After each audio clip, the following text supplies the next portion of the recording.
parle souvent des artistes à partir de leurs œuvres. Moi, ce qui m'intéresse, c'est aussi ce qui précède, les inspirations, les pensées et préoccupations des artistes. L'œuvre en puissance.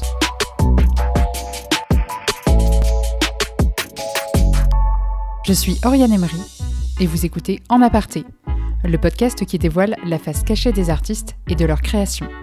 Bonne écoute.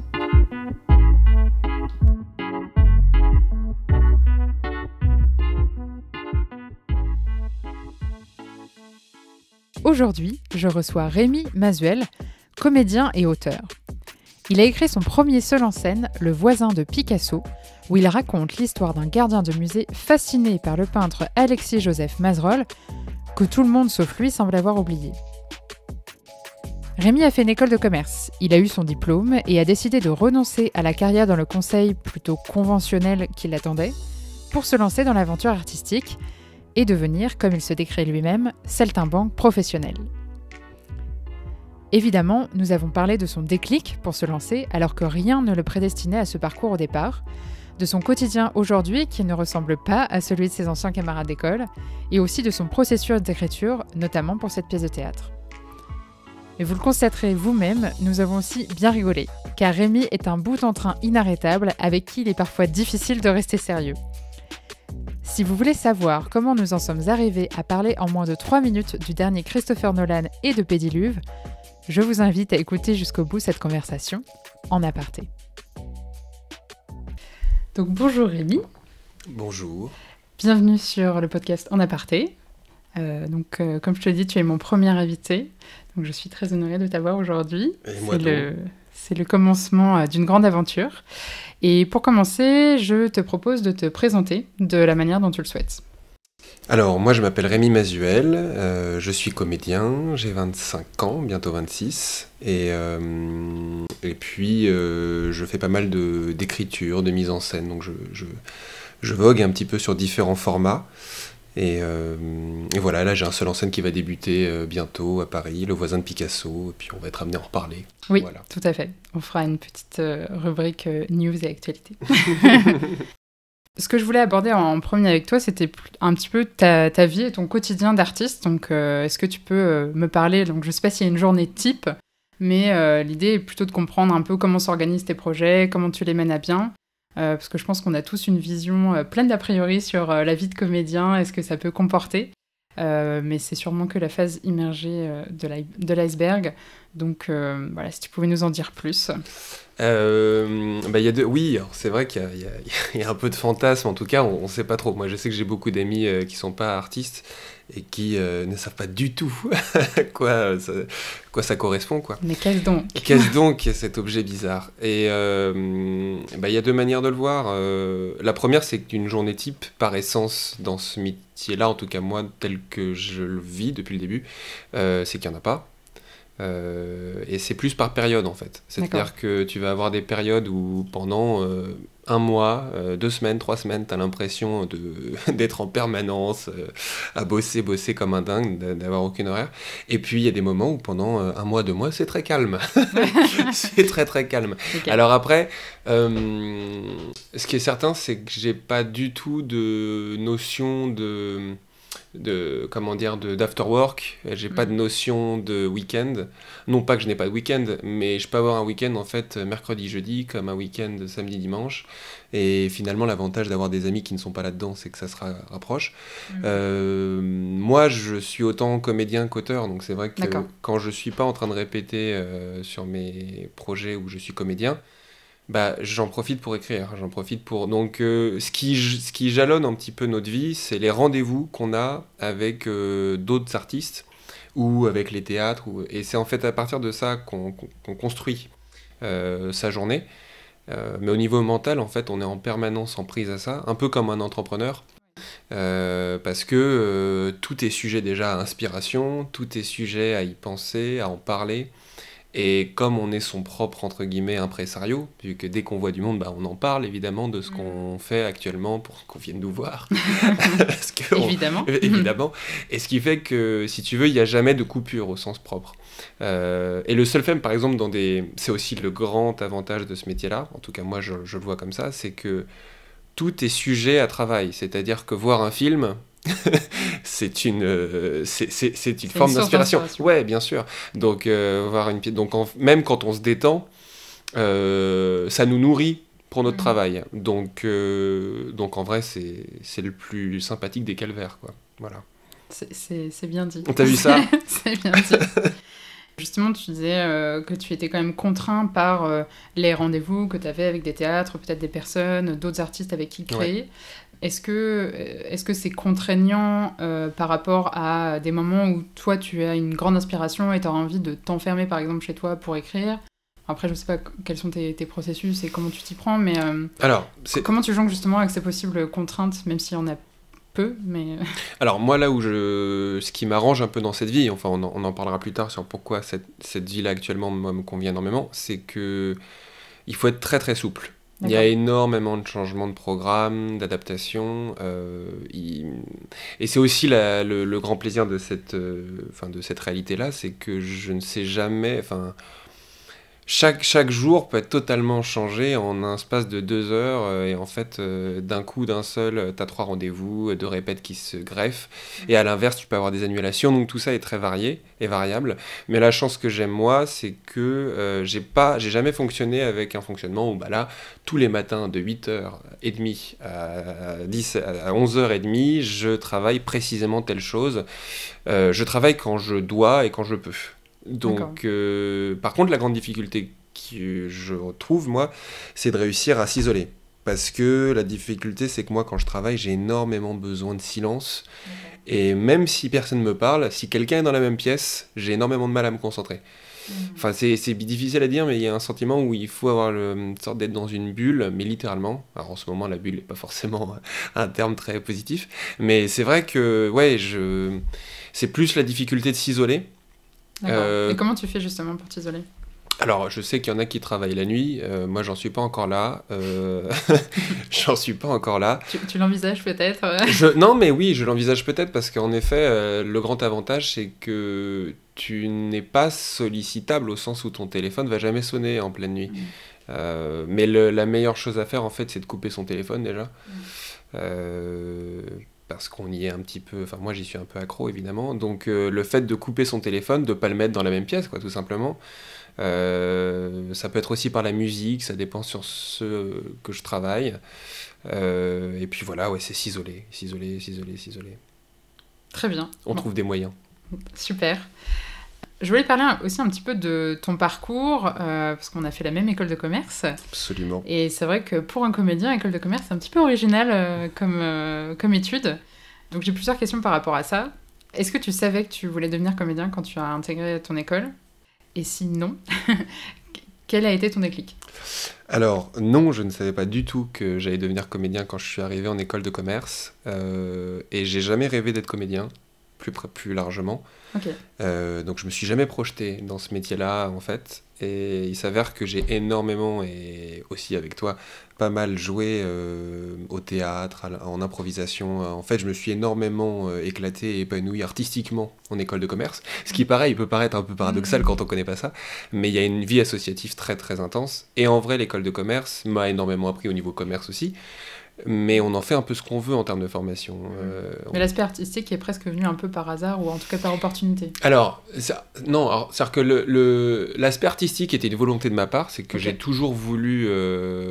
j'ai toujours été attiré par ça, et je sais que l'une des premières choses que j'ai voulu faire et d'ailleurs c'était un des points pour choisir mon école, c'était qu'il y ait une troupe d'impro. Je voulais faire de l'improvisation théâtrale, ça m'éclatait, et j'étais curieux de découvrir ça. Mais par contre, de le voir sous un prisme professionnel, ça m'était à des années-lumière.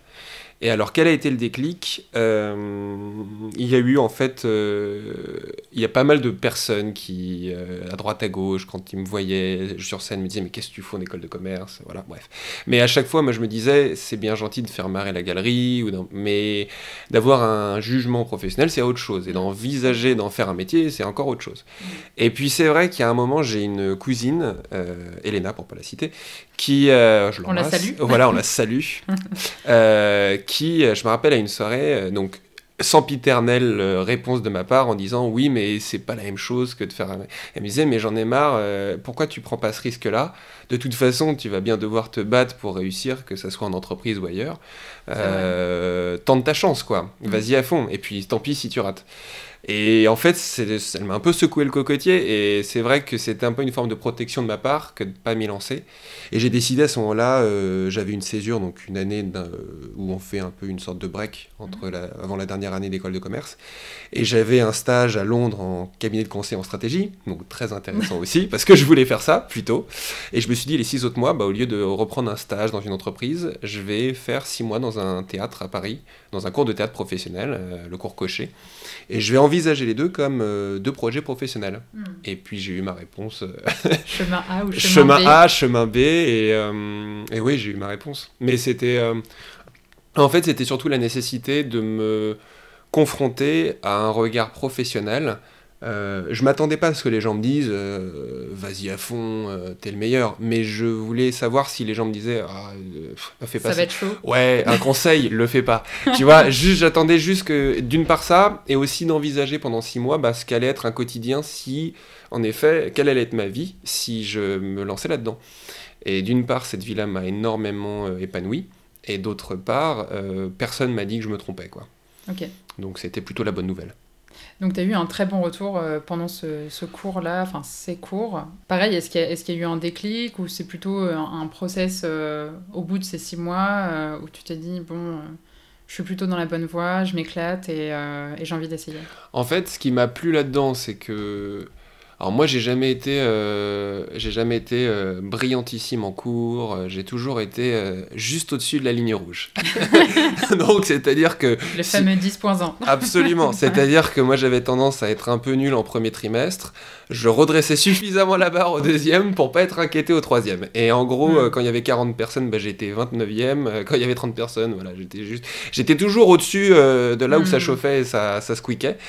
Et le seul endroit où je ne voyais pas pour moi de limite, où je sentais pas qu'il y a un moment où ça bloquait, c'était quand j'étais sur scène. Au théâtre, en impro, c'est vrai qu'à chaque fois que j'ai joué, je ne saurais pas l'expliquer précisément, mais je ne me suis jamais vu de limite encore, et donc du coup c'était aussi un challenge que d'aller dans un cours pro pour vraiment voir quelles étaient mes limites. Et ce qui m'a plu, c'est qu'en fait, plus que de limite ou pas, le fait de travailler, donc d'être en partie en inconfort, parce qu'au départ, quand tu es à l'aise là-dedans, tu joues sur tes facilités ou sur voilà. Et quand tu arrives dans un cours comme ça, par essence, on va te faire travailler sur tes difficultés. Et j'étais très curieux de voir comment j'allais réagir mentalement, psychologiquement, et en fait, ça m'a épanoui de dingue. J'ai adoré, et puis j'ai vu que ces difficultés, une fois passées, donnaient un vrai rendu une satisfaction. Une satisfaction et une capacité à être crédible et à plutôt marquer, quoi. Donc, et à partir de là, je me suis jamais posé de question de légitimité. Okay. À pouvoir faire ce métier, parce qu'une des premières choses qu'on te dit quand tu arrives dans ces cours-là, c'est que personne pourra te dire si tu dois faire ce métier ou pas. Okay. Ça va être à toi de te convaincre. On peut te conseiller de changer de voie si vraiment t'es pas, voilà. T'es pas à ta place. Ouais, voilà, mais tu le sens vite en général. Mais par contre, si t'es à ta place, c'est surtout parce que t'y es heureux et parce que t'es prêt à travailler et à te prendre des coups. Parce que voilà, le métier de comédien, c'est pas de cartonner à chaque fois, c'est de réussir à dépasser les difficultés et à être suffisamment persévérant pour pas lâcher, quoi, c'est dépasser les difficultés. Donc c'est essentiellement une question de ressenti. En tout cas, c'est là où on t'a laissé l'opportunité d'avoir des ressentis, alors qu'avant, on te jugeait surtout sur les notes. Oui, alors comment dire, c'est-à-dire que l'avantage d'un cours dramatique, c'est qu'on te dit précisément les choses sur lesquelles tu dois travailler. Et ce qui est fondamental quand on est dans des métiers comme ça, c'est d'avoir des choses tangibles qui ne bougent pas d'un jour à l'autre, sur lesquelles soit il faut les travailler, mais c'est précis, tu vois, c'est pas toi, entre guillemets.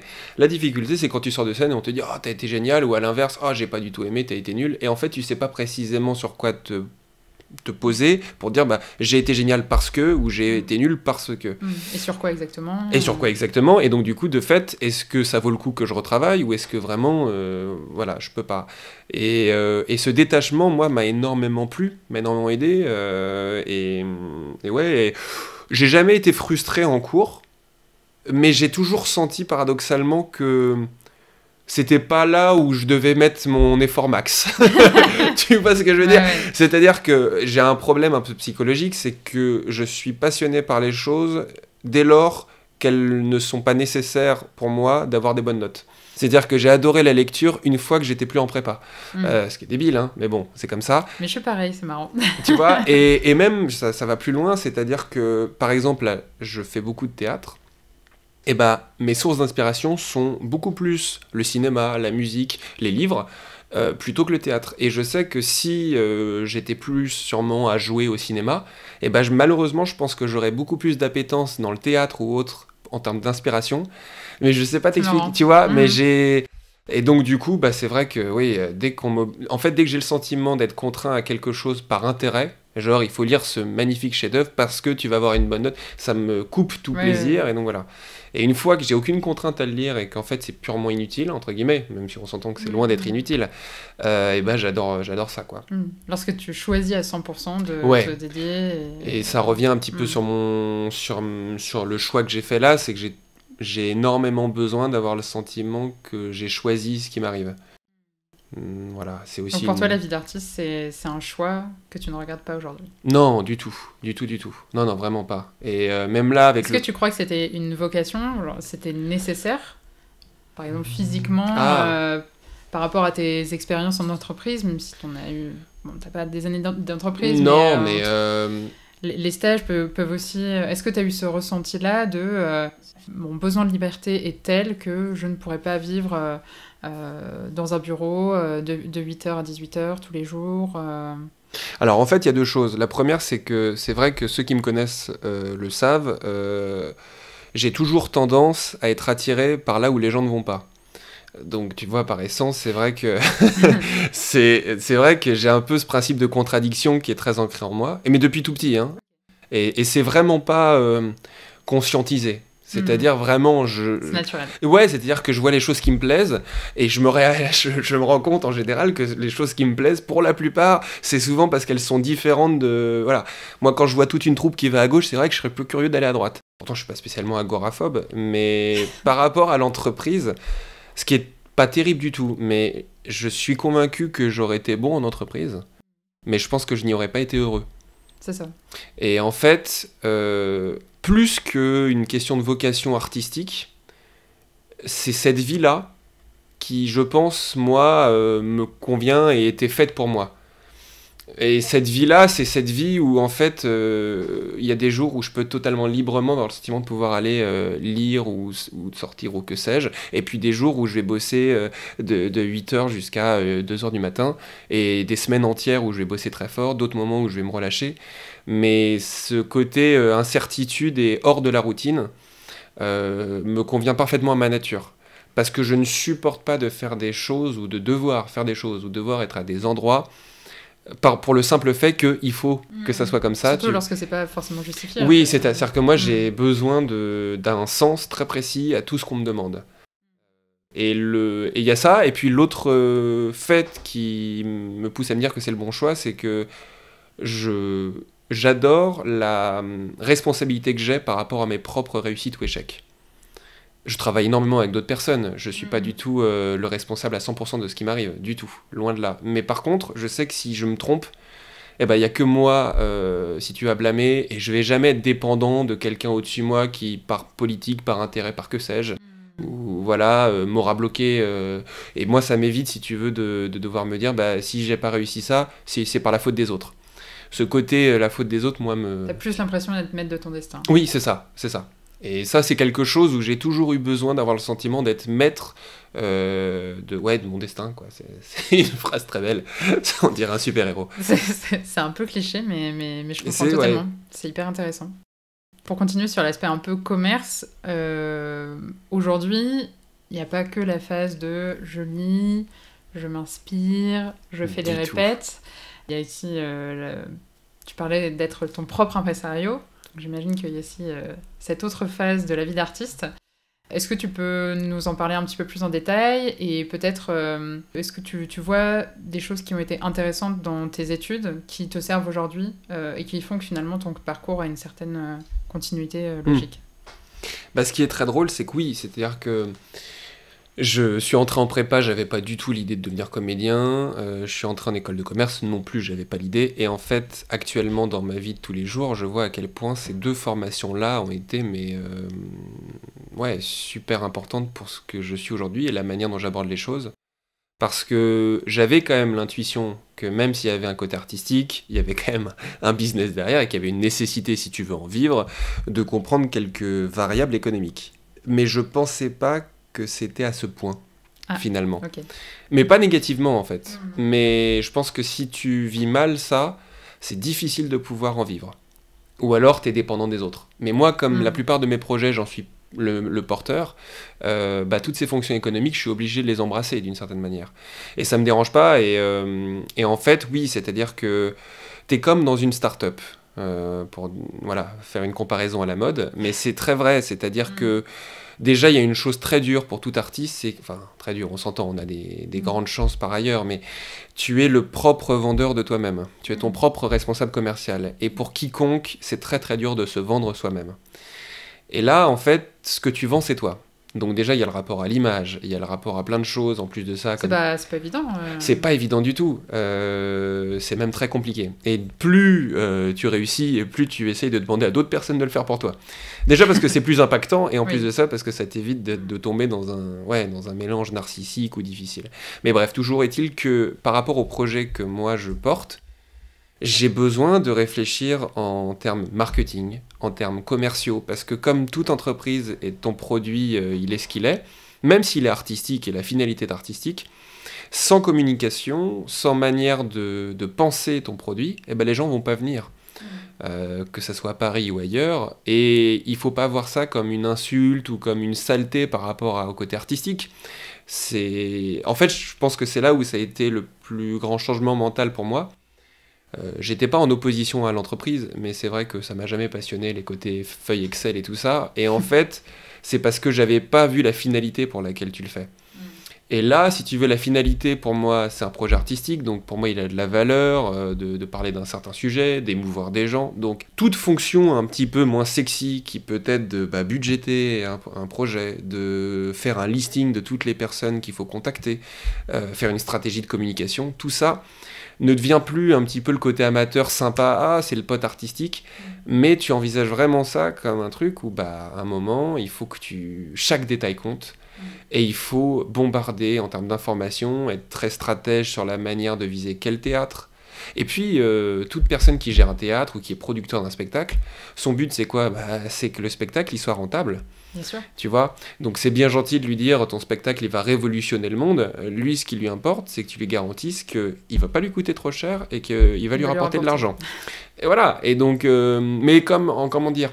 C'est vraiment comparable à un start-upper et sans aucune comparaison possible, mais un mec comme Steve Jobs, comme on adore faire la comparaison, quelqu'un qui est convaincu d'avoir un produit ultra novateur, beaucoup de gens au départ vont lui dire mais moi j'en ai pas besoin de ton produit, donc je te le financerai qu'uniquement si... D'autant plus lorsqu'on parle d'art. Oui. Par essence on n'a pas forcément besoin. Et voilà, par essence. Mais... non mais t'as vu ce sondage où les gens disaient que parmi les fonctions les moins importantes dans le confinement c'était les artistes. Et ça peut se défendre, moi je sais que beaucoup ont crié... Ça peut se défendre et pourtant... non mais ça peut se défendre, ça peut se défendre. C'est un peu une hérésie parce que si on coupait à toutes les personnes tout matériel culturel instantanément, il y aurait énormément de dépression. Mais en même temps, c'est vrai que factuellement, Si on s'arrête là culturellement, il y a quand même beaucoup de choses. C'est pas un besoin primaire. Non, c'est voilà. un besoin quand même, je pense qu'on a tous. Oui, mais puis je peux comprendre. Je veux dire, on a un moment où t'as qu'une envie, c'est d'avoir un pneumologue. C'est pas d'avoir un chanteur de R&B pour te sauver du Covid. Donc je comprends tout à fait. Voilà. Et on sait tous les chanteurs de R&B.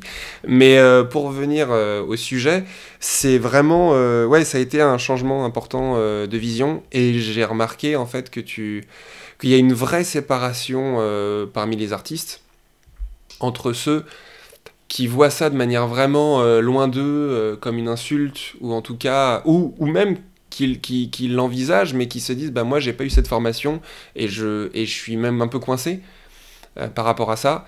Et ceux qui en fait se disent, il faut voir ça comme un business, et puis l'important c'est de remplir ta salle, l'important c'est de trouver la bonne personne qui va aller dans une autre salle, et voilà, parce que sinon c'est un coup dans l'eau. L'idée c'est pas de faire trois dates à Péta au Schnock et puis après plus rien, quoi. Toi, tu l'envisages comme faisant partie intégrante de ton métier finalement et de ton quotidien. Mais est-ce que tu n'as pas l'impression que parfois cette partie-là qui est nécessaire, parce qu'aujourd'hui tu es tout seul dans ton auto-startup, est-ce que ça t'empêche pas de créer ou est-ce que c'est pas... Est-ce que tu envisages de le déléguer ou alors tu te dis j'apprécie aussi cette partie-là et finalement ça me fait un équilibre entre la création, l'aspect plus marketing Alors, ça, c'est clairement pas un équilibre. Pour moi, je le vois pas comme une chance. Okay. Mais par contre, si, ce que ça m'apporte, c'est que ça m'apporte énormément d'humilité. Parce que quand tu es en train de travailler sur des fonctions commerciales, de communication ou de marketing par rapport à ta propre pièce, ça te rend énormément humble parce que tu te dis, quelle que soit la qualité de mon spectacle, quelle que soit la valeur que j'ai en tant que comédien, les personnes, si elles n'ont pas l'information, elles n'ont pas l'information. Et donc du coup, que tu vendes ta propre pièce que tu considères comme super, ou un yaourt pas bio, très gras et très sucré, et dans les deux cas, tu vas devoir te démener pour communiquer dessus. Donc ça te rend humble et ça c'est bien. Après, je vais te dire très simplement, le plus tôt je peux déléguer ça, le mieux c'est, parce que d'une part, mentalement, ça te permet de t'enlever un poids. Et c'est aussi là où il ne faut pas hésiter dès le début, en termes de projet artistique, à mettre de l'argent dedans, de payer des gens réellement, même si tu es au tout début. Je pense que c'est ce que tu fais ? Pas encore, mais là ça va bientôt se faire. Et en effet, c'est... Sur quels aspects tu as commencé à déléguer ? Alors, tu as plusieurs branches de métier. Tu as attaché de presse, tu as chargé de diffusion. Attaché de presse, pour être simple, c'est ceux qui, par essence, vont t'apporter de la presse. Et à partir de la presse, tu as des billets dans des journaux. Et donc, du coup, ça te fait de la communication, de l'audience. Et les chargés de diffusion, ce sont les personnes qui vont vendre ton spectacle en tournée, ou à Paris ou ailleurs, mais à tous les théâtres, publics et privés, de province et d'ailleurs, en leur disant, voilà, j'ai une super pièce, est-ce que vous seriez intéressé de l'acheter ou de la coproduire, ou qu'importe. Donc d'un côté, c'est communiquer dessus, de l'autre, c'est trouver des endroits pour le jouer. Donc c'est deux métiers différents, et celui sur lequel, pour moi, le plus important, c'est le chargé de diffusion à mon étage, parce que le but, c'est quoi ? Il faut être très honnête, à Paris, quand tu es jeune, et même quand tu es moins jeune, il y a très peu de chances que tu gagnes d'argent.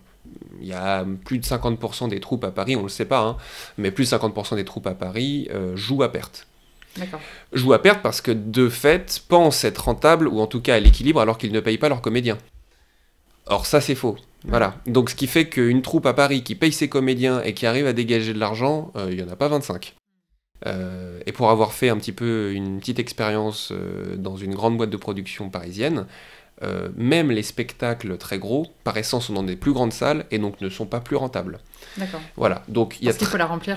Parce qu'il faut la remplir. Une salle de 600 places, quand tu joues tous les jours, même quand tu es à Paris, voilà. Donc, ça a des frais de fonctionnement, tout ça. Donc, ce qui fait qu'en fait, ce qu'on dit souvent, c'est qu'à Paris, tu crées l'image de ton spectacle, tu deviens connu à Paris, parce que c'est là où il y a toute la presse, à Paris et à Avignon, bien sûr. Et en dehors de ça, où tu vas gagner de l'argent, et en tout cas te payer, c'est en tournée. Ok. Voilà. C'est hyper intéressant, je ne savais pas du tout. C'est deux modèles différents économiques, c'est-à-dire qu'à Paris, pour rentrer un peu dans les détails, je ne sais pas si c'est passionnant, mais en gros, à Paris, les théâtres ne prennent pas le risque, pour la plupart, pour la plupart. C'est-à-dire que tu vas louer, entre guillemets, bien déguiser la salle, et en fait, eux vont du coup avoir un minimum garanti, et un pourcentage sur les recettes, et toi, tu vas avoir un pourcentage sur les recettes. Ce qui fait qu'à moins de jouer à guichet fermé, sans investissement de communication trop lourd, hein, parce que voilà, pour payer un annoncement à Paris, faut être Crésus. Ce qui fait qu'en fait, tu n'es pas rentable. Et donc du coup, à l'inverse, les théâtres de province en général achètent ton spectacle à la soirée. C'est-à-dire que tu vas donner un prix, mettons 3 000, 4 000 euros, je ne sais pas, ou 1 000 euros, et ils achètent cette pièce. Et après, c'est eux qui se débrouillent pour la rentabiliser, s'ils veulent la rentabiliser. Donc les frais de communication sont à leur charge ? Absolument. Alors après, ça c'est peut-être un peu variable. Il y a toute une négociation souvent sur l'hébergement, la communication, bref, un peu tout ça. Mais sur la pièce en tant que telle, ils ont une liberté totale tarifaire, ils gèrent totalement leur jauge, mais par contre, toi, tu sais précisément ce qui va rentrer dans tes caisses. Okay. À Paris, tu ne sais pas ce qui va rentrer dans tes caisses, alors tu dis peut-être que ça peut être plus, et c'est souvent moins. Spoiler alerte. Spoiler alerte, voilà. Mais voilà, donc c'est un peu ça. Je ne sais plus ce que je disais avant, mais... On parlait de l'art comme un business comme les autres, finalement. Oui, c'est ça. Oui, non. Et oui, c'est-à-dire que... Ouais, c'est important d'avoir à l'œil ça, parce que... Et en fait, oui, ce que je vois actuellement, voilà, c'est-à-dire que moi, je le vois pas comme un équilibre nécessaire. Le plus tôt je peux détacher ça, le mieux c'est. Mais par contre, ce que je ne voyais pas avant et que maintenant je vois différemment, c'est de le prendre comme un jeu. C'est-à-dire qu'une fois où en fait c'est imparable, tu peux pas t'en passer. Tu ne peux pas te passer de communiquer aux gens les informations, d'essayer de te rendre attractif. Et en fait, soit tu le vois comme un calvaire, soit tu le vois comme un jeu. Et une fois que tu le vois comme un jeu, mentalement c'est différent. Tu le vois plus comme une emprise mentale, et donc du coup ça ne me Voilà, la question était au départ ça. Ça ne me gêne pas sur mon projet artistique à côté. Ça ne me coupe pas de l'inspiration, ça ne me gâche pas la vie. C'est parfois pénible à faire, mais c'est un jeu. C'est un jeu. Tu vas changer la perspective pour rendre ça attrayant. Voilà. Mais bon, c'est Je pense que c'est une belle manière de voir les choses. Écoute. Même pour d'autres, même quand on n'est pas comédien, je pense que c'est une bonne chose à faire. Ouais, je pense que c'est pas idiot quand t'es obligé de faire quelque chose, de le prendre plus comme un jeu. On a tous des contraintes et des obligations, donc... Et ça, c'est intéressant aussi, c'est-à-dire que j'ai beau faire un métier qui peut paraître magnifique, passionnant, voilà, tout ça et tutti quanti, tu as toujours des choses ultra embêtantes, rébarbatives à faire, pas passionnantes du tout. Et donc du coup, tu peux pas y échapper, et quel que soit ton métier, t'es obligé d'avoir ce genre de choses-là. Donc après, est-ce que c'est trop lourd pour toi de les faire par rapport au plaisir que tu peux avoir, ou est-ce que tu es capable de pouvoir les changer en termes de... Ouais, d'abord. Super intéressant. Aujourd'hui, donc tu vis à Paris, on a dit que c'était pas évident de remplir sa salle, surtout quand on doit la louer, etc. Comment tu fais ? Est-ce qu'aujourd'hui, tu arrives à être à l'équilibre ou tu vis sur tes économies ? Alors, après, si c'est pas indiscret. Du tout. Il y a deux choses très importantes. La première, c'est que j'ai un diplôme d'école de commerce et que depuis le départ, quand je me suis lancé en tant que comédien, je me suis toujours refusé à travailler en tant que comédien si le projet artistique ne me plaisait pas. Pour la faire simple, je me suis toujours refusé à aller faire de la figuration à Disneyland. De toute façon, j'aurais été trop grand pour jouer plus tôt. Tu ne rentres pas dans la mascotte Je ne Mickey. rentre pas dans les mascottes. Il faut savoir que c'est souvent des femmes d'ailleurs, et petites, qui jouent les personnages masculins. Voilà, spoiler alerte, beaucoup d'exclus sur cette interview. Donc, on en apprend tous les jours. Et oui. Mais plus sérieusement, donc déjà, ce qui fait que je me suis toujours dit, si je dois trouver des moyens d'avoir des revenus, et que j'ai pas de projet artistique qui me le permette, j'essaierai toujours d'exploiter mon diplôme d'école de commerce plutôt que de faire un métier qui ne me plaît pas et qui n'est pas pour moi comédien. Donc du coup, ce qui fait que j'ai pas mal fait des petits boulots. J'ai été amené à vendre des écouteurs, des bouchons d'oreille pour les personnes qui allaient à des concerts à Bercy. D'accord. C'est quand même assez sympa. Donc voilà, les gens Ça qui... reste dans le milieu du spectacle. Tout à fait, tout à fait. C'était pas forcément voulu, mais c'était le cas. J'ai vendu du caviar, alors ça c'est pareil, improbable, au Grand Palais, voilà. Là tu te retrouves avec tous les grands chefs pendant 2 jours. Et tu le faisais, par exemple, une partie de ta journée Alors non, en fait là caviar c'était et mission, le- c'était des missions. Ah, C'est-à-dire d'accord, qu'en ok. fait là c'était sur 2 jours, Ah oui, oui, ou pendant très 2 ponctuel, jours. Voilà, c'est ça. mm. J'ai fait des salons comme ça, donc c'était assez drôle. Et puis plus récemment, j'ai fait 6 mois à mi-temps. Là pour le coup c'était à mi-temps, pour pouvoir me permettre de pouvoir travailler à côté mon théâtre, dans une boîte de production de théâtre à Paris. D'accord. Ce qui m'a permis de pouvoir énormément apprendre de choses. J'étais payé au lance-pierre, puisque dans ces entreprises-là, en fait, ils payent très très cher des personnes qui sont très très hautes et qui bossent très très fort. Et après, il n'y a pas de middle management pour la faire à D'accord. l'anglaise, et du coup, c'est que des stagiaires en dessous. J'étais le seul qui était en CDD mi-temps. Tu l'avais négocié ou c'était En fait, je l'avais négocié, et la chance que j'ai eue, c'est qu'au moment où j'ai postulé de manière libre, et j'étais un peu aidé, en fait, l'histoire, c'est que la personne qui était en stage pour ce poste-là venaient de partir, D'accord. et ils étaient en rush, et comme dans ces boîtes-là, c'est toujours à la dernière minute, vu que c'est flexibilité à mort, j'ai eu un coup de bol énorme, et après, donc, ça m'a fait 6 mois où j'ai énormément appris de choses, au contact de personnes très intéressantes.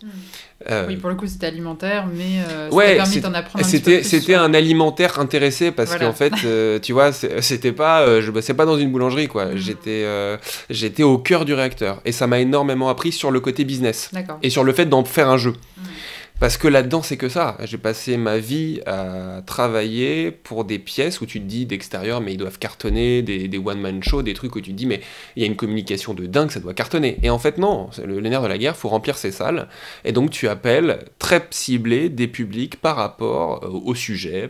Et donc, du coup, c'est vraiment très... C'est là où ça rend humble. C'est que quel que soit ton niveau, entre guillemets, de célébrité, de réussite, le nerf de la guerre, c'est d'appeler des gens en permanence pour les pousser à venir. Voilà.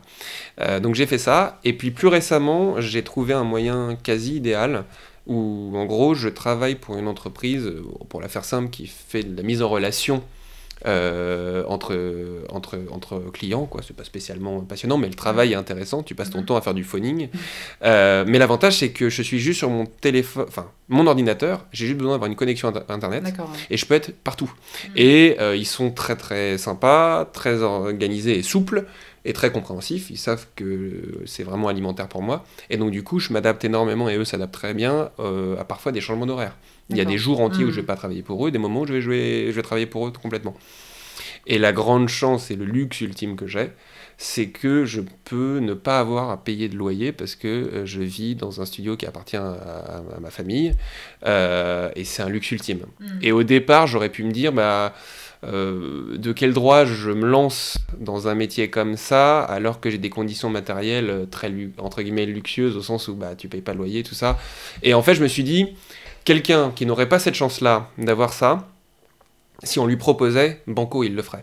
Bien sûr. Donc je me dis, si moi je m'interdis de le faire, alors à ce moment-là, tu vois, Oui, j'ai et pas le puis, droit. Quoi. Même si tu avais eu à payer un loyer, peut-être que tu aurais trouvé des solutions. Oui, peut-être, je sais d'être pas. en coloc, Peut-être, c'est ou- vrai, c'est vrai, c'est vrai. Je pense que quand tu as un projet et vu comment tu es passionné, tu aurais trouvé une solution. Enfin, C'est assez juste. Mais disons que voilà, et puis, donc voilà, j'ai conscience de ça, et ça me pousse en fait à bosser encore plus. très intéressant. On en a parlé un petit peu au début de l'entretien. J'aimerais un petit peu rentrer dans le vif du sujet sur tout ce qui va être processus créatif et inspiration. Donc, tu as écrit cette année ton premier seul en scène. Absolument. C'était la première fois que tu écrivais. Et comment tu as fait? Comment on passe de je suis Rémi De rien, et bonjour, j'ai écrit mon premier seul en scène. Alors, ce n'est pas la première chose que j'avais écrite, Ok. mais c'est dans les premières, parce que professionnellement, c'est la première. En fait, j'avais coécrit avec Guillaume Schlager, que j'embrasse, et qui est aussi comédien, voilà, je lui fais de la pub, c'était une comédie musicale, la fameuse Commu, pour les amis de Kedge qui nous connaissent en école de commerce, voilà, donc c'est encore une fois projet associatif au départ, donc uniquement associatif, et puis finalement ça crée un peu une envie. Et puis après, je me suis dit pourquoi pas écrire. Ça me plaisait bien. Et l'histoire, c'est que quand je suis revenu, après avoir fini ma césure, que j'ai décidé d'être comédien et que je suis reparti au cours Cochet pour 6 mois, j'ai très vite décidé que, lié à mon gabarit, je fais 2 mètres, et à mon emploi, j'ai un emploi naturel assez fort qui est celui de la comédie. Un emploi, c'est par essence les rôles vers lesquels on va le plus te diriger. Et donc c'est ça un emploi, et moi pour le coup c'était la comédie. Voilà, parce que depuis le départ, je sais pas pourquoi, mais pour quelle raison, même quand je fais des rôles dramatiques, on rigole. Donc voilà. Et, et si tu veux, je savais moi, j'avais la conviction que je pouvais jouer d'autres choses et que je pouvais être autre chose que juste un garde de 2 mètres qui pouvait faire rire. Donc je me suis dit, au lieu d'attendre que le rôle magnifique idoine vienne à moi, eh bien je vais me le créer. Donc ça a été au départ très intéressé. J'ai essayé de me dire, je vais écrire mon CV artistique. Donc je me dis, et puis j'aimais écrire, donc je me suis dit, voilà. Et puis j'ai écrit cette pièce au départ sans réfléchir que j'allais être tout seul. Je savais que j'allais être tout seul, mais je me suis pas posé la question au départ. Okay. J'aurais peut-être dû. Vu la complexité et le nombre de personnages, c'était... Voilà. Mais bref. Et en fait, je me suis dit, je vais le faire sur un sujet qui me plaît sans vraiment le connaître. Parce qu'encore une fois, je voulais avoir aussi ce plaisir de découvrir quelque chose que je ne connais pas. Ça m'aurait absolument... Ouais, ça m'aurait ennuyé si tu veux de faire un one-man show ou un seul en scène sur l'école de commerce. Ouais. Ça m'intéresse pas. Donc je me suis dit, l'histoire de l'art pictural, je connais pas du tout et ça m'intrigue. Donc je me suis fait 2-3 mois à potasser à fond l'histoire de l'art. Et puis... Comment t'as fait pour potasser? Tout simplement, j'ai piqué à droite à gauche dans les bibliothèques de ma famille des livres d'art, parce que mon grand-père était peintre. Il a été gérant d'une entreprise jusqu'à sa retraite, et après ça, et lui il avait fait les beaux-arts quand il était jeune, voilà, il a repris l'entreprise familiale, et quand il a fini sa retraite, il est devenu peintre. Voilà. Donc moi, en tant que écouté son âme d'artiste. Ouais, c'est assez beau d'ailleurs, et en tant que grand-père, en tant que petit-fils, je ne l'ai connu que artiste. Donc c'était assez intéressant. Mais c'était pas forcément une volonté d'hommage au départ, c'était juste, voilà. Donc j'avais pas mal de gloses artistiques à pouvoir lire, et puis je me suis acheté un petit peu un livre dont je ne me rappelle plus le nom, mais qui est un petit bouquin vert, un pavé que vous pouvez retrouver partout, qui est apparemment la Mecque pour les beaux-arts, et qui est en fait une sorte d'histoire de l'art un peu compilée. On retrouvera la référence. Voilà, on retrouvera les références. Voilà, c'est ça. Mais je vous le conseille, je vous le conseille, il est très très bien, fait par un Américain. Et à partir de là, en fait, j'avais énormément aggloméré de matière, mais j'avais pas de sujet précis, j'avais pas d'histoire à raconter. Et sans le savoir du tout que je bossais là-dessus, ma grand-mère m'a montré un catalogue qu'on venait de lui offrir. Elle m'a dit, ça te plaira. Voilà, pas plus. J'ai lu, et en fait, c'était sur un artiste, un fameux peintre qui s'appelait Mazerolles, qui était décorateur de théâtre et de plein de choses, mais qui était inconnu aujourd'hui. Et quand j'ai lu ça, il y a eu une évidence, si tu veux. Donc, je me suis dit, voilà, le Banco, c'est lui. Il a quand même décoré la Comédie Française, l'Opéra Garnier. Je me dis, mais c'est... Voilà, là, j'ai mon histoire.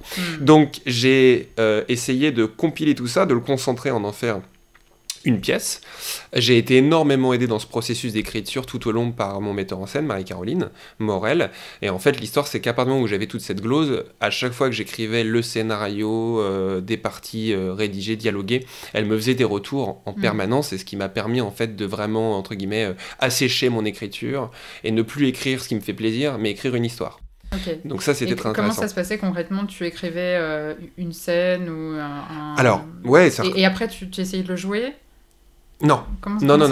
En fait, l'histoire, c'est que au départ, tu travailles en entonnoir avec toutes les informations que tu... Enfin, moi, comment je fonctionne en entonnoir. Je mets énormément d'informations au départ, toutes les informations qui m'intéressent.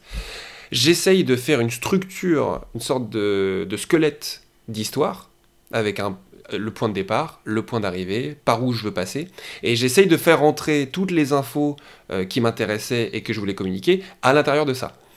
Ça, c'est une sorte de première mouture.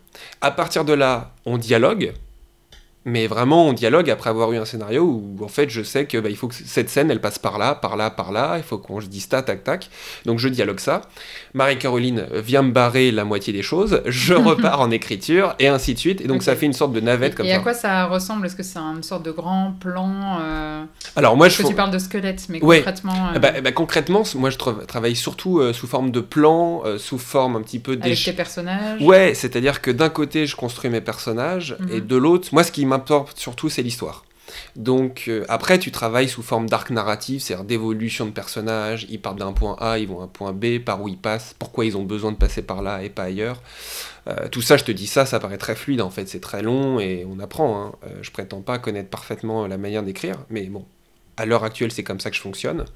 Et l'histoire, c'est qu'à partir de là, tu fais un plan comme si tu faisais un plan de les fameux, mais oui, de paragraphes argumentés, comme on les faisait en quatrième en histoire géo. Mais oui, petit. Et en fait, c'est ça, c'est-à-dire que tu as l'intro, la conclusion, grand 1, grand 2, grand 3, qui sont des grands thèmes que moi je voulais aborder avec, et voilà, thèse, antithèse, synthèse. Hein, voilà. Non, alors c'est pas thèse, antithèse, synthèse. Mais c'est un peu l'idée quand même.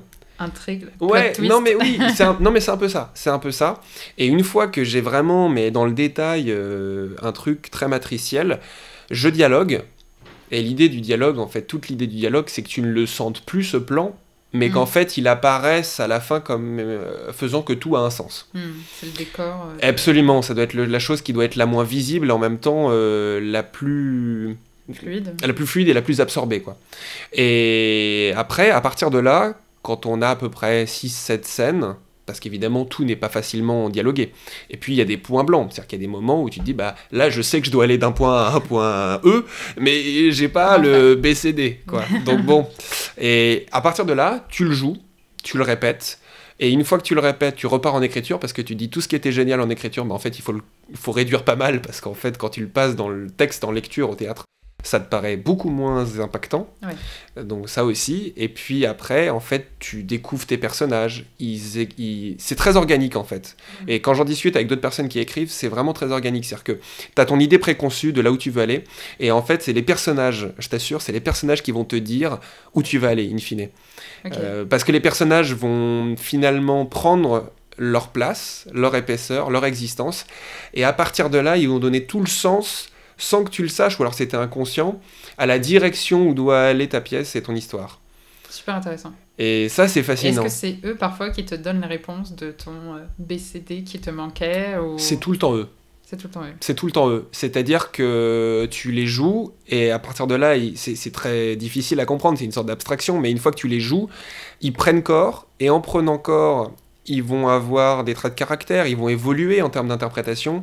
En discutant avec le metteur en scène, tu vas être amené à comprendre que celui-là, bah, au lieu de le jouer comme ça, il doit être joué comme ça. Et à partir de là, mais en fait, ça débloque tout. Tu le jouais, par exemple, ultra vénère, et puis en fait, il doit être beaucoup plus doux. Et c'est à partir de là où ça t'amène à une nécessité autre. Et en fait, c'est-à-dire que tu as créé des petites graines.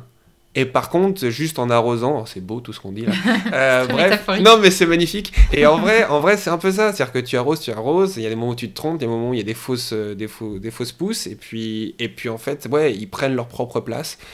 Et l'image globale, tu étais incapable de la prévoir, mais elle est beaucoup plus sensée que ce que tu n'aurais pu imaginer.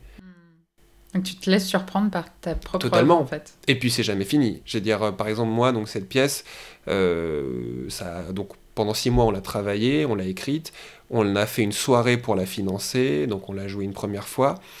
Et après, mon metteur en scène a failli m'assassiner quand je lui ai dit ça, mais j'ai dit, je veux retravailler à moitié le texte. Ah. Parce que l'histoire, en fait, c'est que je l'ai fait lire à certaines personnes avant la pièce, enfin avant de la jouer. En fait, j'ai eu une grande chance, c'est qu'il y a eu un retour qui était ni bon ni mauvais, mais genre bon, je saurais pas te dire. Et sinon, beaucoup de retours très bons. J'ai pas envoyé à 500 personnes, mais dans les retours que j'ai envoyés, voilà, très bons. Et un retour négatif. Ah. Mais très intéressant, au contraire. Ça t'a mis la puce à l'oreille. Au départ, je me dis, bon, comme c'est qu'un seul... Bon, et puis ce qui me sortait comme problématique, entre guillemets, je le reconnaissais, mais j'en prenais le pari de l'accepter, tu vois, de l'assumer. Bon, ça paraît un peu théorique comme ça, mais... C'était quoi, par exemple, qui était reproché C'était de dire... En fait, et c'est intéressant, par rapport à cette pièce, donc du coup, il y avait pour cette personne, il décelait une forme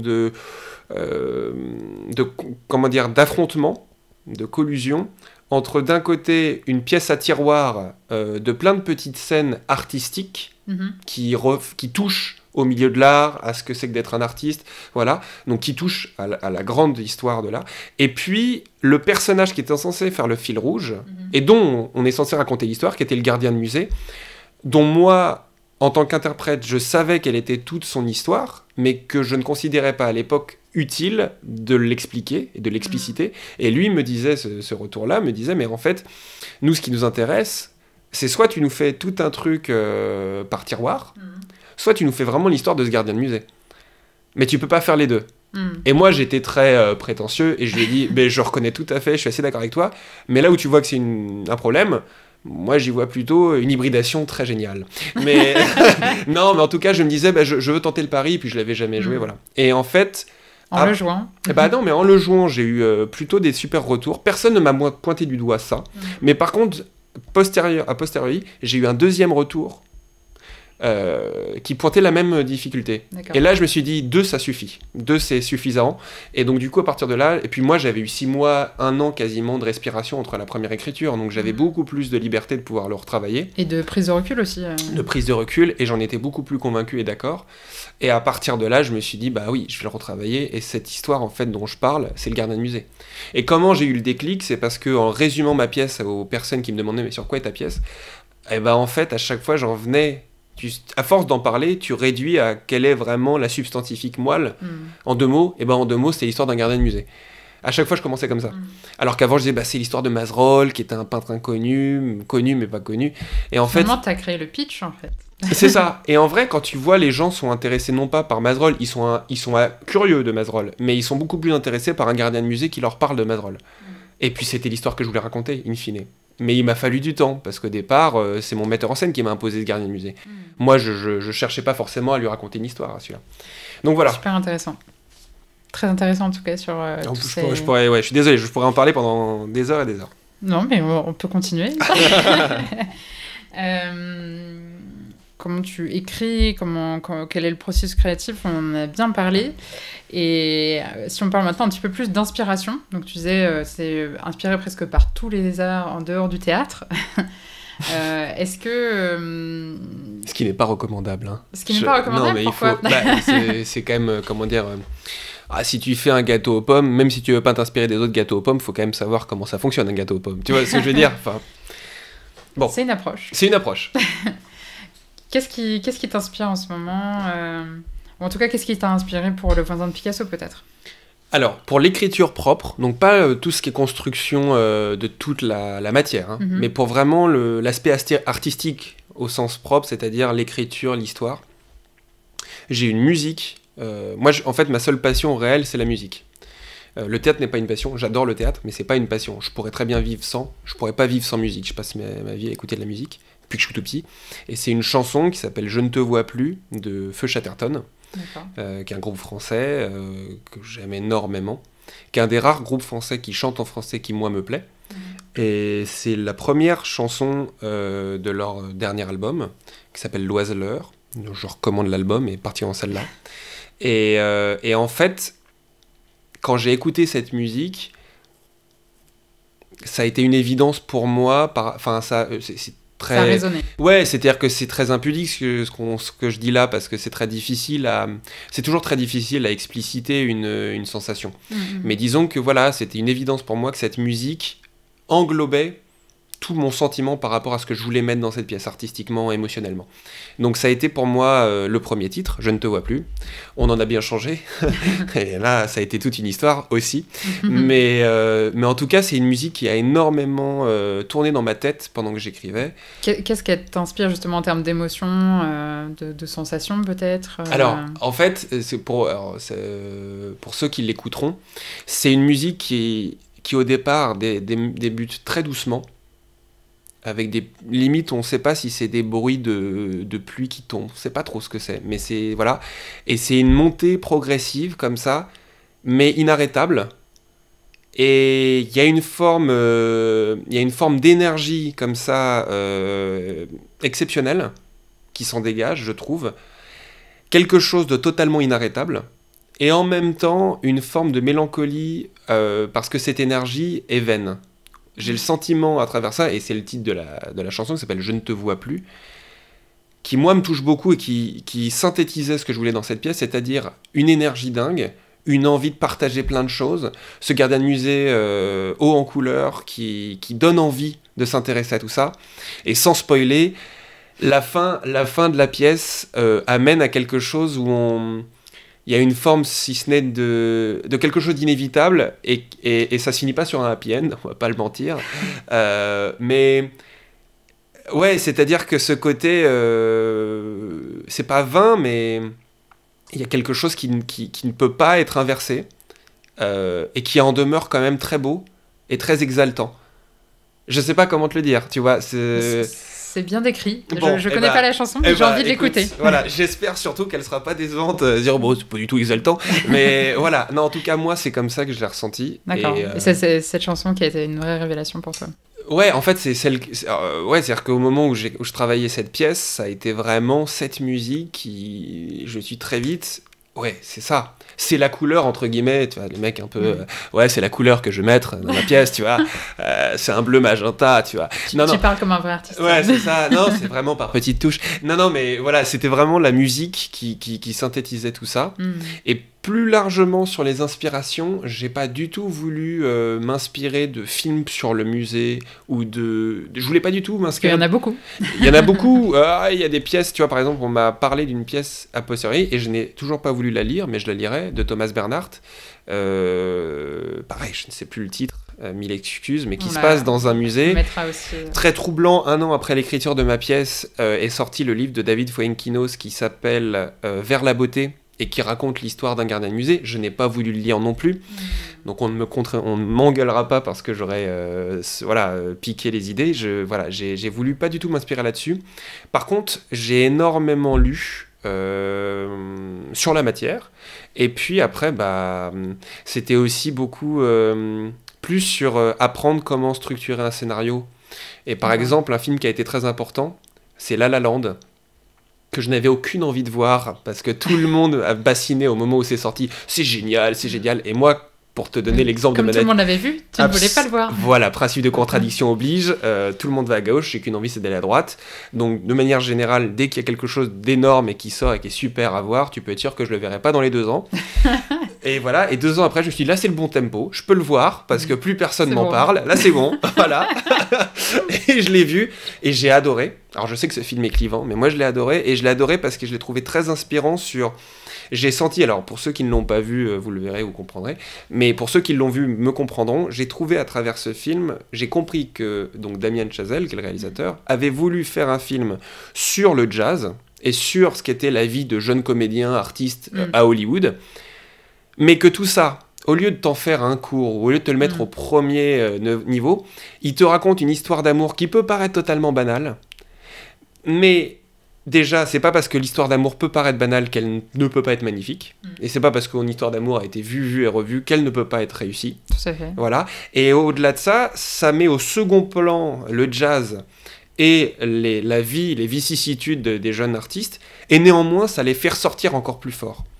Et c'est ça, tu vois, c'est-à-dire que l'histoire première, qui est celle qui est la plus universelle, c'est une histoire d'amour inévitable, qui ne peut pas forcément totalement se faire, bref, et nous raccroche et nous intéresse tout du long, et c'est à travers cette porte d'entrée très universelle qu'on accède à un milieu auquel, si on nous l'avait mis dès le départ, on se serait dit, moi j'y connais rien en jazz, ça va pas m'intéresser ou ça va pas me parler. Oui, c'est ça. Si le pitch c'est l'histoire d'un mec qui fait du jazz, et voilà.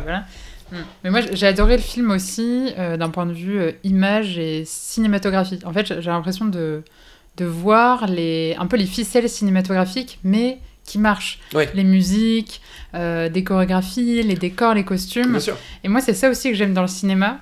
Et je pense que ce que tu décris, une sorte de double lecture, enfin la toile de fond, un peu ce jazzman qui est penché entre le désir de faire du vrai art ou du commercial, sur fond d'histoire d'amour. Moi, je trouve que ça, vraiment, c'est du génie, en fait. Enfin, c'est vraiment très, très bien fait.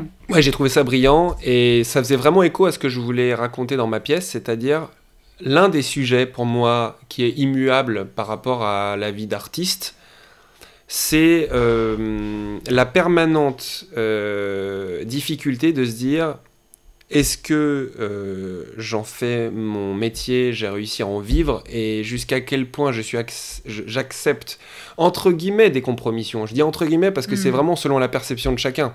Et est-ce que le véritable art, c'est celui qui n'est pas pécunier? J'en suis pas sûr. Et en réalité, la plupart des chefs-d'œuvre que l'on connaît, comme La La Land ou comme plein d'autres chefs-d'œuvre, sont des choses qui ont été excellemment bien commercialisées. Et ça... on ne le sait pas, ou on ne le sait pas beaucoup parce que c'est normal. Je veux dire, Walt Disney, l'idée, c'est pas de nous dire ils sont super bons en marketing. C'est pas comme ça que les gosses, ils vont voir les films Walt Disney. Dire, c'est un super truc marketing, je vais aller voir La Reine des Neiges. Non, ils vont voir La Reine des Neiges parce qu'ils en ont plein les yeux, qu'ils rêvent et que c'est génial. Mais comment ils font pour en avoir plein les yeux? Parce qu'il y a 36 000 panneaux publicitaires avec La Reine des Neiges, qu'on en fait des caisses avec Elsa. Je suis pas fan de La Reine des Neiges, mais j'embrasse tous ceux qui le sont. Non, mais en fait, et c'est là où je t'ai dit que j'ai pris le côté commercial comme un jeu à partir de ce moment où j'ai compris ça. Ça ne salit pas l'art ou la création. Pas. Et c'est vraiment le sujet de ma pièce, c'est aussi le sujet de ma pièce, c'est de dire que ce fameux peintre, à travers ce peintre, ce Mazerolles, l'idée c'est de savoir, on a tous été un moment à se dire, j'ai pas envie de me compromettre auprès comment dire, des grands mécènes, des impresarios, de l'industrie, c'est horrible, voilà. Et en réalité, l'important, c'est les raisons pour lesquelles tu les fais. Et si ça peut te permettre, par ces moyens-là, de pouvoir derrière jouer autre chose. Moi, par exemple, il y a quelque chose de très inspirant que j'ai vu récemment, c'est Alex Lutz, qui est un humoriste au départ. J'adore. Voilà, et Alex Lutz, c'est très intéressant, parce que moi, je l'avais découvert, je fais partie des Happy Few au départ, au point virgule, donc il était très peu connu. Et son spectacle, il l'a fait tourner pendant, je ne veux pas mentir, 6 ou 7 ans. Ah oui. Je veux pas me tromper, vous recheckerez. Mais je pense que ça a duré pendant au moins 6 ou 7 ans. Et je suis allé le voir 4 ans après le premier spectacle. C'était l'affiche où il moquait un peu les affiches Kinder, pour ceux qui connaissent. Et voilà. Et quand je suis allé le revoir pour ce spectacle, il y avait marqué double dose, nouvelle formule. En réalité, il y avait quasiment rien de changé. Et je me suis dit, c'est dommage, ce mec est ultra talentueux. Pourquoi il joue pendant 8 ans un même spectacle? Là, tu peux te dire, il se compromet, il a enfin réussi et il veut juste faire la machine à cash. Et ce qui est très inspirant, c'est que derrière, il a fait quoi comme choix artistique? Il a fait un spectacle avec un cheval sur scène qui doit coûter une blinde en termes de gestion artistique, de dressage, de formation et de coût de transport, parce que c'est pas une logistique. La logistique avec un cheval sur scène, et donc là déjà chapeau, le spectacle est génial, enfin moi je trouve. Mais au-delà de ça, j'ai trouvé ça inspirant. Et il a fait un film qui s'appelle Guy, que je recommande à tout le monde, qui est magnifique. Vous finirez pas hyper heureux, mais c'est magnifique comme film. Et c'est pareil, j'ai compris qu'en fait, tout ce premier spectacle auquel il a énormément tourné, il s'est dit un truc très simple, je vais me faire énormément d'argent avec celui-là parce qu'il tourne, qu'il marche bien et que les gens viennent. Pourquoi je m'interdirais de le faire? Je les oblige pas à venir, ils viennent, tant mieux. Oui, puis s'il a continué, j'imagine qu'il prenait un certain plaisir à le faire aussi. Parce voilà. Que sinon... Et je pense qu'il avait déjà en tête le fait qu'avec cet argent, il pourrait financer le reste et des projets qui seraient peut-être plus ambitieuses, novatrices. Et je pense que c'est toujours une question d'équilibre. C'est-à-dire qu'en art comme ailleurs, et surtout en art, il y a toujours un équilibre à avoir entre les moyens de ta création et les ambitions de ta création. Ouais. Les moyens, c'est financier, et les moyens, il n'y a pas 36 manières de les avoir. Et pour les avoir, au départ, il faut peut-être faire ce qui marche. C'est... Voilà, alors je te dis ça... On te souhaite que le voisin de Picasso soit ton... Voilà, et j'aurais pu faire un truc beaucoup plus consensuel, j'ai essayé quand même, voilà, mais c'est aussi important de se rendre accessible à tout le monde. J'ai jamais cru que c'était flatteur de se dire qu'il n'y a que 10 personnes dans la salle qui comprennent ton spectacle. Moi, je sais qu'il y en a... c'est très facile de critiquer Jean-Luc Godard, tout ça, mais j'ai un problème avec Jean-Luc Godard. J'adore son premier film, À bout de souffle, que je recommande à tout le monde, mais il y a d'autres films que j'ai vus, Le Mépris, d'autres... Et en fait, si tu veux... J'ai tellement la sensation, et je vais peut-être passer pour un profane et un inculte au cinéma, c'est pas grave, mais je le dis... Il faut imposer ses choix. Voilà, on le dit comme on le pense, artistique. On n'a pas peur, on dénonce. Et j'ai toujours vraiment eu du mal avec ces personnes dont j'avais le sentiment qu'ils se satisfaisaient, ils se gossaient, ils prenaient un tel plaisir à... L'art pour l'art, un peu. Mais c'est même pas ça, si tu veux, parce que pour moi, l'art pour l'art, c'est l'art qui touche, qui émeut, et tu peux faire passer beaucoup de choses, mais il faut émouvoir d'abord. Et l'émotion, c'est être au contact du public, quel qu'il soit. Et le problème, c'est que ces gens-là, enfin, j'ai eu le sentiment sur certaines de ces œuvres, une telle volonté de se mettre à distance du public, et à un moment, tu as l'impression d'être juste en vase clos avec des critiques pour se masturber le samedi soir. Je suis désolé, là, ce podcast prend une autre tournure. Non, mais je viens par là qu'il y a un côté tellement... Et c'est frustrant parce qu'il a des talents de dingue, de réalisateur, voilà. Mais je pense que c'était pas lui qui devait écrire ce scénario. Sincèrement, il aurait pas dû. Alors après, qui suis-je, hein, j'ai 25 ans, j'y connais rien et je suis, voilà. Mais bon, voilà. On a le droit d'avoir un avis. Voilà, de mon avis profane, je suis, et ça m'inspire énormément, les personnes qui arrivent à faire des spectacles grand public et qui en même temps arrivent subtilement à te faire bouger des choses. Tu vois, un réalisateur comme Paul Verhoeven, c'est lui qui a fait Robocop, donc tu vois, voilà, c'est lui qui a fait Starship Troopers, c'est du génie absolu. Et en fait, ce réalisateur-là, Starship Troopers, tu peux le voir premier degré comme un film d'action américain, il faut sauver les États-Unis, New York est en danger, donc le monde est en danger, avec des aliens, tout ça. La classique. La classique, la bimbo, tout ça, bref. Et en fait, derrière, il y a une telle critique subtile et fine de l'industrie militaire américaine, du patriotisme à outrance, de toute cette mascarade de l'entertainment, divertissement et en même temps militaire. Et là, tu touches au génie, parce que tu sais que ce mec, avec ce film, il a réussi à toucher autant le mec paumé d'Oklahoma qui boit de la bière, et j'aime aussi la bière, hein, et voilà, et qui s'est pris ça au premier degré, qui a adoré. Et puis, il a aussi touché des critiques qui vivent dans le Marais et qui sont plutôt godards, et qui ont vu la critique, voilà. Et c'est ça, moi, je trouve, le génie de ces mecs-là. Et je pense que c'est l'ambition qu'on doit avoir artistiquement. C'est toucher tout le monde. Pour des raisons peut-être différentes, mais l'idée, c'est quoi? C'est d'avoir une communion, c'est que les gens soient au même endroit, au même moment. Tout le monde, mais être quand même capable finalement d'exprimer ses ambitions artistiques aussi. Oui, alors l'idée c'est pas d'être plat, c'est pas de plaire à tout le monde, mais c'est de pouvoir potentiellement s'adresser à tout le monde. L'idée c'est pas de forcément plaire à tout le monde, mais c'est de s'adresser à tout le monde. Et c'est ça le plus important. Moi, ma pièce, elle aurait pu très bien s'adresser uniquement aux personnes qui ont fait 5 ans aux Beaux-Arts, mais ça m'intéressait pas, parce que moi j'ai pas fait 5 ans aux Beaux-Arts et que j'aurais été curieux de découvrir ce que je prétends présomptueusement en parler dans ma pièce. Très intéressant en tout cas. On arrive à la fin de cette interview. Je te propose de passer aux petites questions flash. On a beaucoup parlé de lecture, d'inspiration, mais est-ce qu'en ce moment tu lis quelque chose ? Oui, absolument. Je viens de finir c'est une trilogie de Philippe Kerr. J'avais jamais lu Philippe Kerr, c'est un romancier de polar, et ça s'appelle La trilogie berlinoise. C'est exceptionnel. Ça se passe, donc c'est 3 tomes, il y en a 2 qui se passent, un pendant les JO de Berlin en 38, il me semble, je vais pas dire de bêtises, okay. Juste avant la Seconde Guerre mondiale, donc la montée du nazisme, tout ça. Et le deuxième se passe en 39, donc après le pouvoir et l'annexion de la France, tout ça. Et le troisième se passe en 47, après la reddition allemande, et ça se passe en Autriche. Les 2 autres se passent à Berlin. Et tu suis en fait un détective privé qui s'appelle Bernard Günther, et qui du coup n'est pas dans cette habitude post-Seconde Guerre mondiale d'en mettre plein la gueule les nazis, c'est pas bien, c'est des méchants. Et évidemment que c'est pas bien que c'est des méchants, hein, qu'on ne me méprenne pas. Mais ce que je trouve intéressant, c'est que c'est un mec qui est un détective privé qui ne sert que son propre intérêt, et qui a quand même des problèmes moraux. Mais il y a des arcs narratifs d'évolution de personnages géniaux, et puis c'est des intrigues où il doit retrouver des personnes, parce qu'il est détective privé, et qu'à l'époque c'était surtout les personnes disparues, malheureusement, et il est obligé d'être dans des intrigues où en fait, t'as tout, à part lui qui est un personnage fictif, tous les personnages avec lesquels il va travailler ou rencontrer autres ont existé réellement. Donc c'est les Hermann Göring, c'est les Heydrich qui était le responsable des SS, Himmler, tout ça. C'est jouissif à souhait, parce que du coup c'est vraiment moi ce que j'aime beaucoup, c'est-à-dire un fond historique très rigoureux et une liberté fictive à l'intérieur qui te permet de t'y balader et de le découvrir de manière ludique.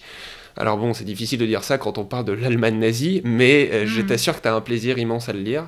Et ça donne envie en tout cas. Bon bah voilà, je le recommande, la trilogie berlinoise. Très bien, ça fera aussi partie des recommandations. Voilà. Super. Qu'est-ce qui te fait lever le matin ? Le réveil.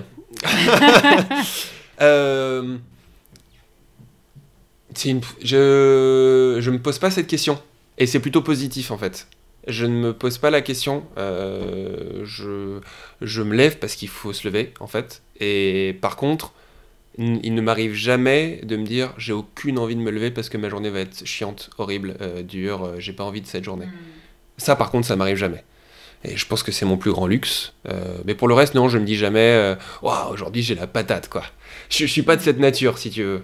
Parce que je suis toujours insupportable, toujours bavard et toujours avec la patate. Mais par contre, ouais, je me dis jamais je veux être après-demain. Ça m'est jamais arrivé encore aujourd'hui, donc je croise les doigts. C'est plutôt bon signe, tant mieux.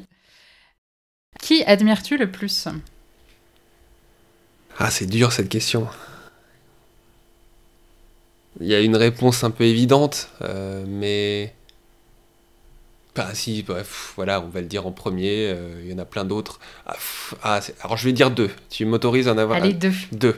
2 parce qu'il y en a un... Alors, il y a Alexandre Astier, évidemment, parce que pour la liberté de pouvoir attaquer des sujets qui paraissent pas du tout abordables et accessibles, et les rendre... Le principe même de la vulgarisation et en même temps de l'intelligence, de rendre encore une fois du double discours, c'est-à-dire d'avoir une histoire qui se tient, qui est drôle, qui est émouvante, que ça soit Kaamelott, que ça soit même son premier film, hein, Monsieur et Madame Hansen, sur l'histoire de l'amnésie, et puis en tant que comédien, et puis pour Kaamelott, ne serait-ce que pour Kaamelott. Pour Kaamelott déjà. Pour Kaamelott déjà. Cette œuvre merveilleuse. Voilà, plus précisément pour la saison 4 de Kaamelott, 5, pardon.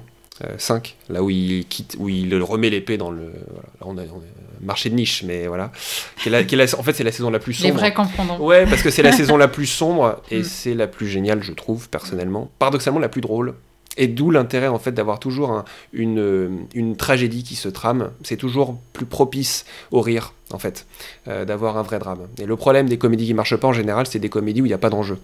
Où, en fait, il n'y a pas de problème de vie ou de mort. C'est quand il y a un problème de vie ou de mort que ça devient très drôle, parce qu'il y a une nervosité, il y a un truc, et ouais, voilà. C'est ça qui est fou. Ouais, mais c'est ça qui est beau aussi. Et l'autre vraiment, pour moi, qui m'inspire énormément, c'est Nicolas Jarre, qui est un musicien...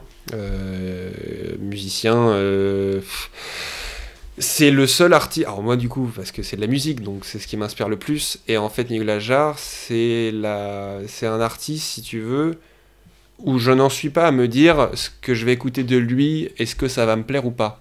C'est-à-dire que quoi qu'il fasse, je l'écoute, et si je l'ai pas aimé la première fois, je sais qu'il va m'en falloir 6 ou 7, mais je sais toujours qu'au moment où je commence à l'apprécier, ça me grandit.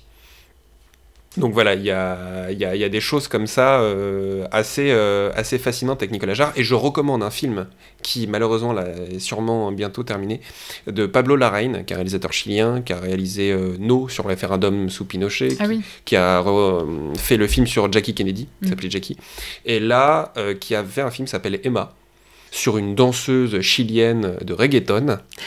Pour ceux qui me connaissent, c'est totalement improbable que je me retrouve dans une salle de cinéma à voir ça. Et je ne savais pas que c'était Nicolas Jarre qui avait fait la musique de ce film. J'y suis allé parce que j'adore le réalisateur. Et je me suis pris une claque. Je l'ai revu une deuxième fois avec un ami. Ce film est magnifique, je le recommande à tous ceux qui veulent le voir. Je crois qu'il est en streaming, il est disponible. Et la musique là-dedans est sublime.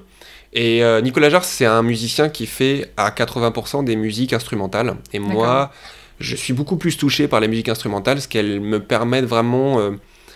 elles me donnent un terrain de jeu pour mon imagination, et c'est ce qui me donne le plus d'émotion.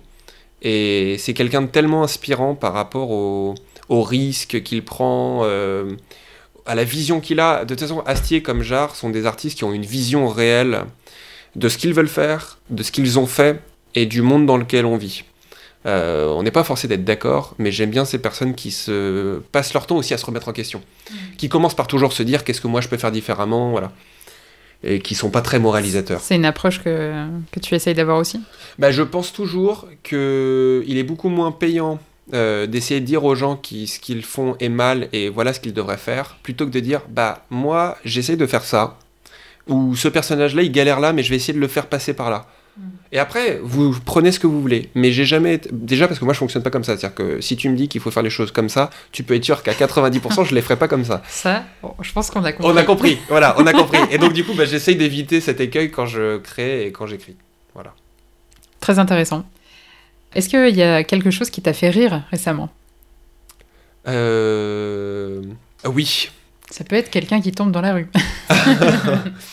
Un truc qui m'a fait rire récemment, oui, alors c'est pas un truc entre guillemets, c'est un groupe sur Internet, mais je suis un peu réticent à le déflorer parce que il est très de niche. C'est vraiment un tout petit groupe actuellement et oh yes, une pépite. Ouais, c'est une pépite. C'est un ami qui a l'habitude de me. Alors je sais pas si certains sont familiers avec les groupes qui s'appellent les groupes Nurshi. Donc c'est chineur en verlan, et c'est le principe, c'est que chaque groupe a un thème, et ça permet d'être vraiment une ouverture pour tous ceux qui veulent mettre des choses sur ce thème. Et il y a notamment un très bon Nurshi qui s'appelle Nurshi de Pédiluve, où chaque jour des gens postent des photos de pédiluve. Les pédiluves, c'est là où on se nettoie les pieds quand on va à la piscine. Voilà, je le recommande celui-là. Mais celui qui m'a fait rire récemment, c'est un Nurshi, et je dis l'idée de la personne est géniale, ça s'appelle Nurshi d'un camion qui double un autre camion. Et ce ne sont que des photos de personnes sur l'autoroute qui voient devant eux un camion doubler un autre camion. Et je trouve ça mais tellement génial, absurde et génial, parce que quand un camion double un autre camion, déjà on ne comprend jamais parce que c'est toujours d'1 km/h en plus, donc ça prend des plombes, surtout des doubles voies. Et en plus de ça, quand t'es derrière, bah tu vois juste les deux camions se doubler, tu ne peux rien faire. C'est le spectacle. Et donc du coup, d'avoir trouvé un groupe exutoire où tu peux prendre une photo quand ça t'arrive, et de le diffuser, et de se comparer. Parce que parfois, il est beau de voir, et sur ce groupe, tu verrais des photos où tu as 2 camions qui doublent un autre camion. Donc 3 fils et 3 camions en escalier. Donc là, voilà, les gens vont dire que je suis totalement timbré et que je suis bien artiste, mais voilà, ce groupe Nurshi d'un camion qui double un autre camion, ne serait-ce que pour le génie ou la génie. Fallait y penser. Ah ouais, mais qui a eu l'idée au départ, c'est sublime. Franchement, c'est exceptionnel. Bah, en tout cas, j'ai envie d'aller voir, même si ça paraît absurde. Je recommande, il y a 300 personnes aujourd'hui, ne les bruitez pas trop parce que la valeur de ce groupe aussi réside dans la force de sa communauté, et malheureusement, plus ça grandit, et voilà. Ah, tu t'es peut-être... Voilà, je parie sur votre discrétion. Très bien. On compte sur la communauté du podcast. Absolument. Pour être discret. Et dernière question, est-ce qu'il y a quelque chose qui t'a ému récemment ? Oui, bah, ce film-là, Emma. Ouais, ça m'a... Bah, les 2 fois, ça m'a énormément ému.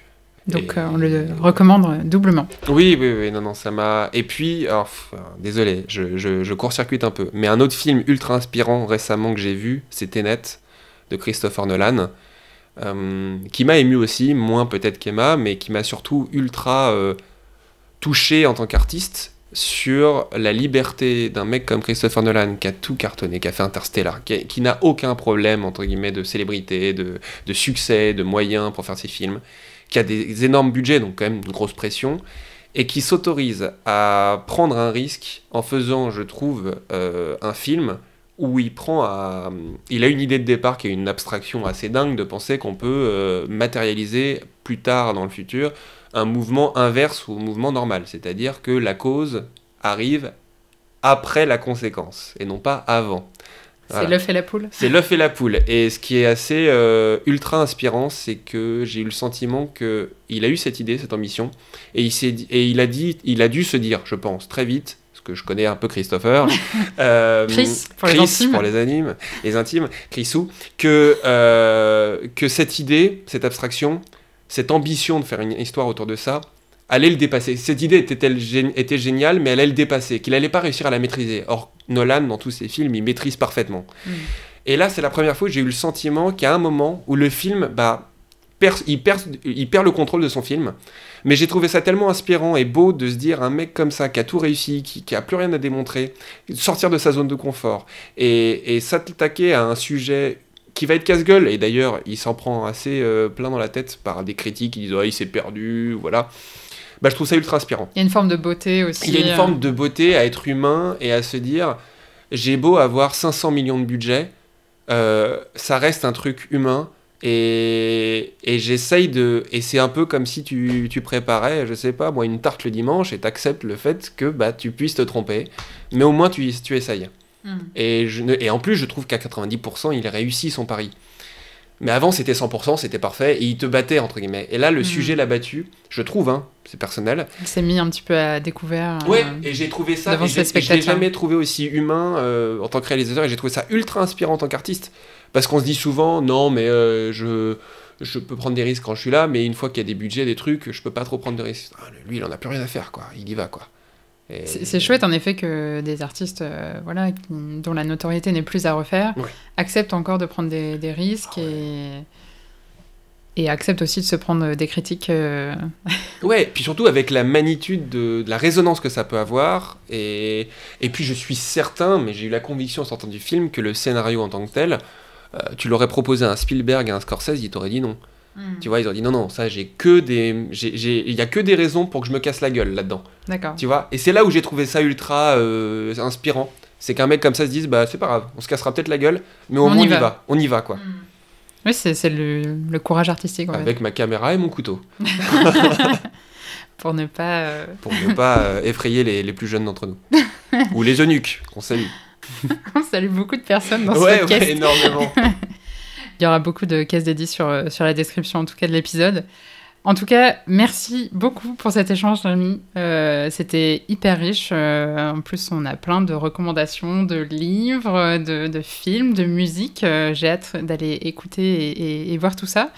Petit point pub. Quelles sont tes actus ?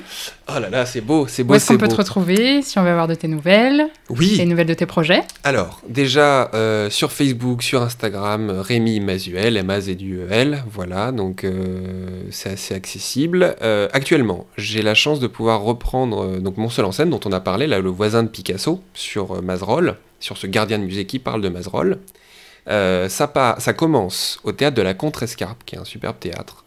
À Paris, à côté de la place de la Contrescarpe, donc derrière le Panthéon, dans le 5e, rive gauche. Tous les mercredis, à partir du 7 octobre jusqu'au 30 décembre 2020. Année chaotique, s'il en est, s'il en fut. Mais on va s'en sortir à 21h. Voilà, donc voilà, je serais ravi de vous y voir tous.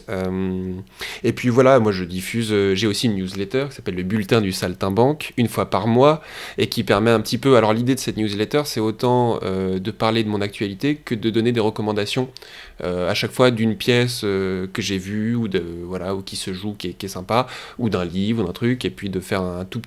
Et comment on fait pour s'inscrire à cette newsletter ? C'est une très bonne question. Eh bien en fait, c'est simple. Le lien est ancré sur Facebook. On peut me contacter très facilement si on veut le faire. Sur Instagram aussi.